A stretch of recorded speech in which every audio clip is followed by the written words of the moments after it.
அடுத்த நாள் காலையில் 10 மணிக்கு கோயம்புத்தூரில் இன்டர்வியூ இருக்குது அப்படிங்கிற காரணத்தினால அந்த நபர் ரயில்வே ஸ்டேஷனுக்கு வேகமாக கிளம்பி போயிருக்காரு. அவருக்கு லோயர் பர்த்துக்கு இருந்திருக்கு. சரி, அந்த லோயர் பர்த்தில் அவர் படுக்கிறதுக்கான வசதிகள்லாம் செஞ்சு வச்சுட்டு இருந்திருக்காரு. அதாவது பில்லோவில் காற்றெல்லாம் ஊதி அதை ஏர் அடித்து படுக்கலாம் அப்படிங்கிறதுக்கு தயாராக இருக்கும்போது ஒரு 60 வயது மதிக்கத்தக்க ஒரு பெரியவர் ஒருத்தர் வேகமாக வந்திருக்காரு. வந்து கரெக்டாக இவர் பக்கத்தில் நின்றுட்டு, தம்பி நீங்கள் கோயம்புத்தூர் போகிறீங்களா அப்படின்னு கேட்டிருக்காரு.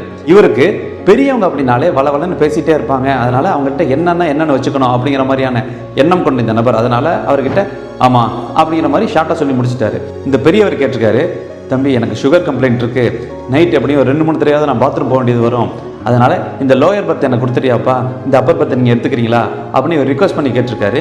இவர் ஒன்று சொல்லியிருக்காரு, இல்லைங்க சத்தியமாக வாய்ப்பு கிடையாது, நான் ஒரு ஹார்ட் பேஷண்ட்டு, என்னால் மேலே படுத்துட்டு போக முடியாது அப்படின்னு சொன்னோன்னே இந்த பெரியவர், ஐயோ அப்படியாப்பா, சரி சரி சரி, இவ்வளோ சின்ன வயசுல இப்படி ஒரு பிரச்சனையா, நீ நல்லா சௌகரியமாக படுத்துக்கப்பா, உடம்பு பார்த்துக்க அப்படின்னு சொல்லிட்டு இவர் மேலே ஏறி கஷ்டப்பட்டு படுத்திருக்காரு. ஒரு 2-3 தடவை நைட் ரொம்ப சிரமப்பட்டு இறங்கி அவர் பாத்ரூம் போயிட்டு வந்திருக்காரு.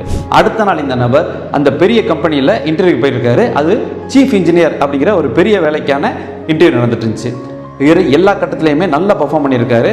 ஆல்மோஸ்ட் இவர் செலக்ட் ஆகிட்டார். இவருக்கு அதிகமான சம்பளம், கார் கொடுத்துருக்காங்க, தங்கறதுக்கு வீடு கொடுத்துருக்காங்க, இப்படின்னு சகல வசதியும் உண்டு. கடைசியாக எம்டி கிட்ட போயிட்டு அப்பாயின்மெண்ட் ஆர்டர் வாங்கணும், அவ்வளோதான். அவர் வெயிட் பண்ணிட்டு இருக்காரு. எம்டி கூப்பிட்டுருக்காரு. இவர் நேராக உள்ளே போனவருக்கு விலை வளர்த்து போச்சு. என்ன காரணம் அப்படி பார்த்தா, முதல் நாள் நைட்டு ட்ரெயினில் பார்த்துட்டு இருந்த அந்த பெரியவர்.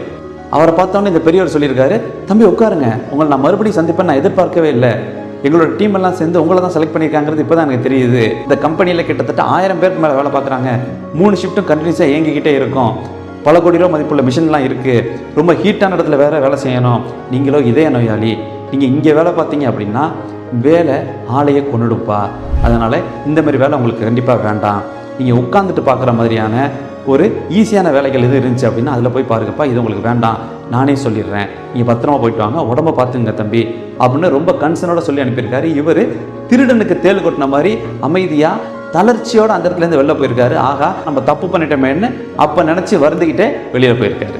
அடுத்தவங்களுக்கு எந்த மாதிரி சிரமம் வந்தால் எனக்கு என்ன, நான் கம்ஃபர்டபுளாக இருந்தால் போதும் அப்படிங்கிற மாதிரியான குறுகிய மனப்பான்மையுள்ள சுயநலவாதிகள் இந்த சமுதாயத்தில் பல பேர் இருக்கிறாங்க. அது வருந்தத்தக்க ஒன்று. அந்த நபர் மாதிரியான சுயநலவாதிகளை உங்களோட வாழ்க்கையில் இதுக்கு முன்னாடி நீங்கள் சந்திச்சிருக்கீங்க அப்படின்னா கீழே கமெண்ட்டில் எஸ் அப்படின்னு டைப் பண்ணுங்கள்.